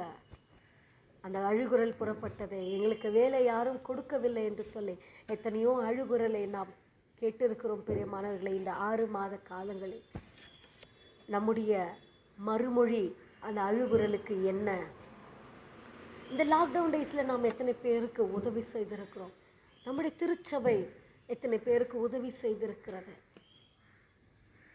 எத்தனை பேரை நாம் தேடி சென்று உதவி செய்திருக்கிறோம்? பிரியமானவர்களை, சற்று யோசித்து பாருங்கள். ஏழைக்கு இறங்குகிறவன் கர்த்தருக்கு கடன் கொடுக்கிறான் என்ற வார்த்தையை நாம் மறந்துவிடக்கூடாது. இங்கே பாருங்கள், இங்கே இருக்கிற பிரச்சனையின் மத்தியில் அந்த எஜமான் கூறுகின்றார், உன்னிடதே நீ வாங்கி கொண்டு போ, உனக்கு கொடுத்தது போல பிந்தியனவனாகிய இவனுக்கும் கொடுப்பது என்னுடைய இஷ்டம். என்னுடைய இஷ்டம், என்னுடைய என் இஷ்டப்படி செய்ய எனக்கு அதிகாரம் இல்லையா? நான் தயாளனாக இருக்கிறபடியால் நீ வன்கடனாக இருக்கலாமா? பிந்தினோர் முந்தினோராயும் முந்தினோர் பிந்தினோராயும் இருப்பார்கள். அழைக்கப்பட்டவர்கள் அநேகர், தெரிந்து கொள்ளப்பட்டவர்களோ சிலர் என்று சொல்லி த கன்சர்ன் அண்ட் கேர் இல்லைங்க, அன்பு. அந்த வெளியே நின்று கொண்டிருந்த வேலையாட்கள் மேல் எஜமானுக்கு இருந்த அக்கறை, வேலை கிடைக்கப்பட்டது, நியாயமான கூலியை அவர்களுக்கு கொடுத்து அனுப்பினான். முந்தினோர் பிந்தினோர் பிந்தினோர் முந்தினோர் என்று சொல்லி சமாதானமாக அவர்களுக்கு சமாதான வார்த்தையை கூறுகின்றான். பிரியமானவர்களே, தேவனுடைய ராஜ்யத்திலும் இப்படி தான், முந்தினோர் பிந்தினோராயும் பிந்தினோர் முந்தினராயும். அழைக்கப்பட்டவர்கள் அநேகர், தெரிந்து கொள்ளப்பட்டவர்களோ சிலர். பிரியமானவர்களே, இந்த 6 மாத கடினமான சூழல்கள் மத்தியில் நம்முடைய மறுமொழியாக என்ன இருந்தது? நம்முடைய உதவிகரம் எப்படி இருந்தது?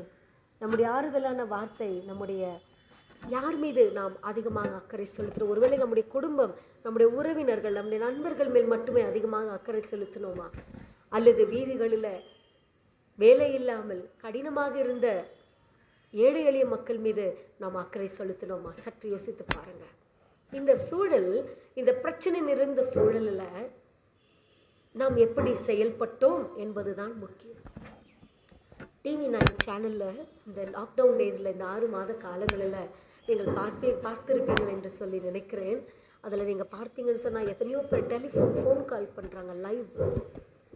3 மாதமாக வீட்டு வாடகை கட்டலை, என்னுடைய கணவர் ஹார்ட் பேஷண்ட், மாத்திரை வாங்கி கொடுக்க பணம் இல்லை, என்னுடைய பிள்ளைகளை நான் ஸ்கூலில் ஃபீஸ் கட்ட முடியலை, என்னுடைய பிள்ளைகள் ஆன்லைன் கிளாஸஸ் இருக்குது, ஒரு லேப்டாப் வாங்க முடியல, எவ்வளோ கடினமான உணவுக்கு கூட கஷ்டம் என்று சொல்லி அவர்கள் தொலைபேசியில் தொடர்பு கொண்ட பொழுது பாருங்கள், உடனடியாக ஆன்லைன் கால்ஸ், ஃபோன் கால்ஸ் வந்து கொண்டே இருக்கிறது.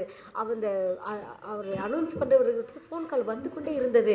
என்னவென்று சொல்லி நீங்கள் பார்ப்பீர்கள் என்று சொன்னால், 3 மாத வாடகை நான் கொடுக்கிறேன் என்று சொல்லி அந்த 2 மாதத்திற்கான மருத்துவத்திற்கான அந்த சிகிச்சைக்கான எல்லா தேவைகளும் நான் அந்த பணம் கொடுக்கிறேன் என்று சொல்லி, அந்த பிள்ளைகளுடைய படிப்பிற்கான தேவைகளை நான் சந்திக்கிறேன் என்று சொல்லி, உணவுக்கான எல்லா பொருட்களையும் வாங்கி கொடுக்கிறேன் என்று சொல்லி தொலைபேசிகளின் மூலமாக மக்களும் உதவி செய்தனர். அதில் பார்த்தீங்கன்னா அந்நிய ஜனங்கள் எத்தனையோ பேர் முன் வந்த உதவியை செய்தார்கள். பிரியமானவர்களே, சற்று யோசித்து பாருங்கள். நம்முடைய மறுமொழி இந்த 6 மாத காலங்களில் ஏழை எளிய மக்களுக்கு எப்படி இருந்தது? முறுமுறுப்பு இருந்தது, பிரச்சனை இருந்தது, வாக்குவாதம் இருந்தது, போராட்டம், மன அழுத்தம், கவலை, கண்ணீர், துக்கம், இவைகளை நாம் கேட்டுக்கொண்டு அமைதியாக இருந்தோமா? இவைகளை கேட்டுக்கொண்டு நாம் சும்மா இருந்தோமா? ஒருவேளை இந்த எஜமான் அந்த வேலையாட்களை பார்த்து கேட்டார் அல்லவா, நீங்கள் பகல் முழுவதும் இப்படி சும்மா நிற்கிறது என்ன என்று சொல்லி. ஆண்டவர் நம்மை பார்த்து கேட்பார் என்று சொன்னால், இந்த 7 மாத நாட்களாக எவ்வளவு கஷ்டம், கவலை, கண்ணீரில் இந்த மக்கள் கஷ்டப்பட்டார்களே, நான் உன்னை அதிகமாக ஆசீர்வதித்திருக்கிறேனே, நீ என்ன செய்தாய்? நீ சும்மா இருந்தையா என்று சொல்லி, சும்மா இருக்கிறாயா என்று சொல்லி கேட்பார் என்று சொன்னால், நம்முடைய மறுமொழி என்ன? பிரியமானவர்களே, ஆண்டவருடைய வருகையில் நம் கணக்கு ஒப்புவிக்க வேண்டும். கர்த்தர் நம்மை ஆசீர்வதிப்பது நாமும் நன்றாக இருக்க வேண்டும், பிறருக்கும் நன்மை செய்ய வேண்டும் என்று சொல்லி. பிரியமானவர்களே, நம்முடைய சொல், செயல், நடத்தை அனைத்திலும் சமாதானம் வெளிப்படுத்துகின்ற செயல், சமாதானத்தை கூறுகின்ற வார்த்தை சமாதானத்தின் சிந்தையே நாம் பிறருக்கு வெளிப்படுத்த நாம் அழைக்கப்படுகின்றோம். கர்த்தர் தாமே நம் ஒவ்வொருவரையும் ஆசீர்வதிப்பாராக. ஆமென். கடவுளுடைய வார்த்தையை கேட்டவர்களாக நாம் அப்போஸ்தல விசுவாச பிரமாணத்தின் மூலமாக நம்முடைய விசுவாசத்தை உறுதி செய்வோம். வானத்தையும் பூமியையும் படைத்த சர்வ வல்லமையுள்ள பிதாவாகிய தேவனை விசுவாசிக்கிறேன். அவருடைய ஒரே குமாரனாகிய நம்முடைய நாதர் இயேசு கிறிஸ்துவையும் விசுவாசிக்கிறேன். அவர் பரிசுத்த ஆவியினாலே கன்னிமரியாளுக்கு உற்பவித்து பிறந்தார். பொந்தியு பிலாத்துவின் காலத்தில் பாடுபட்டு சிலுவையில் அறையுண்டு மரித்து அடக்கம் பண்ணப்பட்டு பாதாளத்தில் இறங்கினார். 3ஆம் நாள் மரித்தொழுந்து எழுந்தருளினார். பரமளத்துக்கு ஏறி சர்வ வல்லமையுள்ள பிதாவாகிய தேவனுடைய வலது பார்சத்தில் வீற்றிருக்கிறார். அவ்விடத்திலிருந்து உயிரோடு மரித்தொழும் நியாயத்திற்கு வருவார். பரிசுத்த ஆவியை விசுவாசிக்கிறேன். பொதுவாக இருக்கிற பரிசுத்த சபையும் பரிசுத்தவான்களுடைய ஐக்கியமும் பாவ மன்னிப்பும் சரீரம் உயிர்த்தெழுதலும் நித்திய ஜீவனும் உண்டென்று விசுவாசிக்கிறேன். ஆமென். சபையின் அறிவிப்புகள்.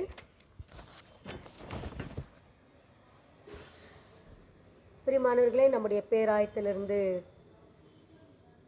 ஒரு வேலைக்கான அழைப்பு வந்துள்ளது. Saint John's high school, Bangalore.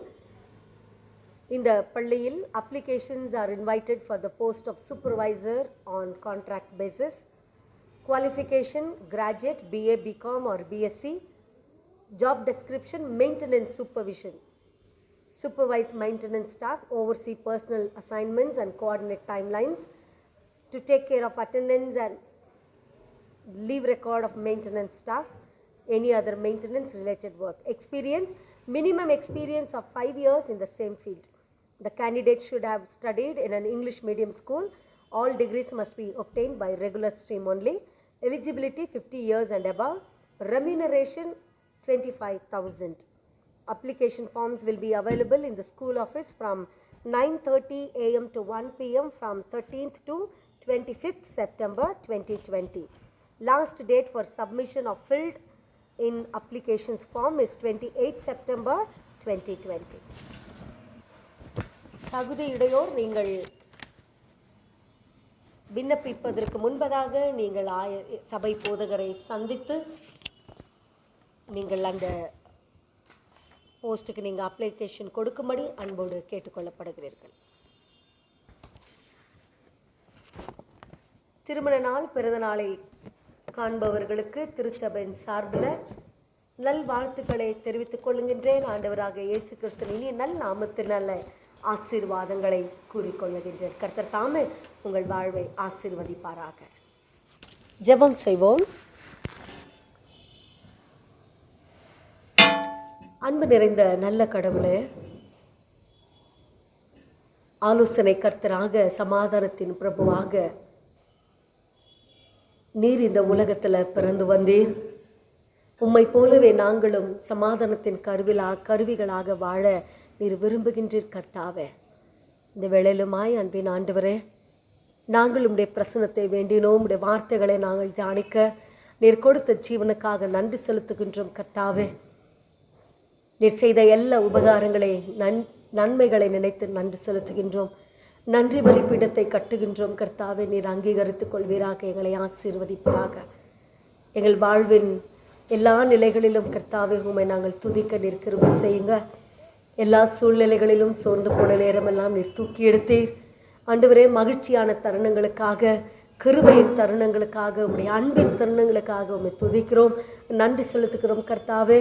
பிரச்சனைகள், முரண்பாடுகள், வாக்குவாதங்கள், முறுமுறுப்புகள் சூழ்ந்த எல்லா நிலைகளிலும் கர்த்தாவே நாங்கள் எங்களுடைய சொல் செயல் நடத்தையில் சமாதானத்தையே நாங்கள் வெளிப்படுத்துபவர்களாக, சமாதானத்தை நாங்கள் விரும்புபவர்களாக நாங்கள் வாழ உதவி செய்வீராக கர்த்தாவே. ஒப்புரவாகுதலுக்கும் ஐக்கியத்திற்கும் கர்த்தாவே நாங்கள் ஆண்டவரை காரணிகளாக வாழ, உம்முடைய தெய்வீக அழைப்பை பெற்று வாழ நீர் உதவி செய்தருளும் சுவாமி. ஆண்டவரே, பிறந்த நாளை, திருமண நாளை கண்ட அன்பு உள்ளங்களுடைய கருத்தில் ஒப்புக் கொடுக்கின்ற இந்த வாரங்களிலும் கர்த்தாவே, பிறந்த நாளை, திருமண நாளை காண்கின்ற ஒவ்வொரு உள்ளங்களையும் உடைய அன்பின் கரத்தில் ஒப்புவித்து உடைய ஆசீர்வாதத்தை நாங்கள் வேண்டுகின்றோம் கர்த்தாவே. பெருக்கமான நன்மை நீவுகளினால் அவர்களை வாழ்க்கையை நிரப்புவராக கர்த்தாவே.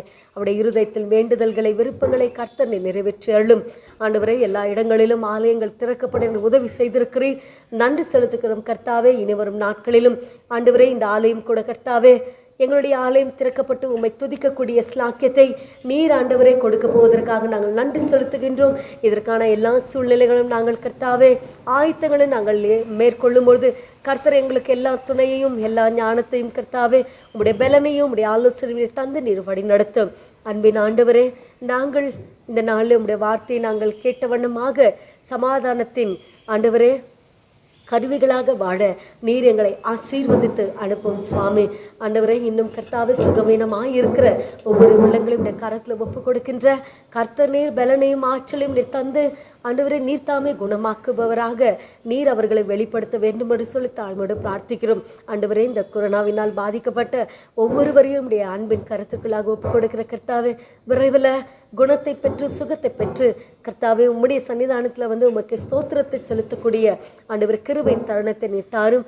ஆண்டவரே, நீர் எங்களை ஆசீர்வதித்திருக்கிறீர். அதன் ஒரு பங்கை காணிக்கையாக உடைய சன்னிதானத்தில் கொண்டு வந்த ஆண்டவரை எல்லா உள்ளங்களையும் குடும்பங்களையும் இந்த காலத்தில் ஒப்பு கொடுக்கின்ற அந்த காணிக்கைகளை நீர் ஆசீர்வதித்து ஆண்டவரே அது குறைவாக இருப்பினும் பெருக்கமான நிறைவான கிருபையும் சமாதானத்தையும் நீர் தந்து நீர் வழி நடத்துங்க.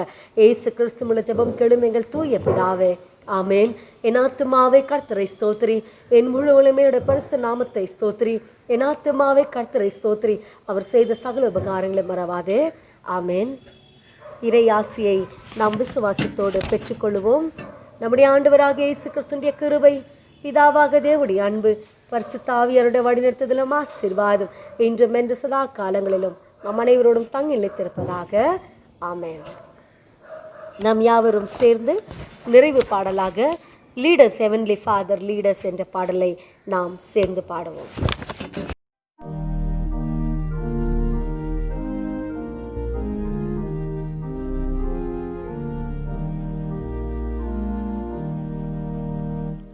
Lead us, Heavenly Father, lead us o'er the world's tempestuous sea. Guide us, keep us, feed us, for we have no help but Thee. Yet possessing every blessing, if our God, our Father be. Savior, breathe forgiveness o'er us, all our weakness Thou dost know. Thou didst tread this earth before us, Thou didst feel its keenest woe. Lone and dreary, faint and weary, through the desert Thou didst go. Spirit of our God descending, fill our hearts with heavenly joy. Love with every passion blending, pleasure that can never cloy. Thus provided, pardoned, guided, nothing can our peace destroy.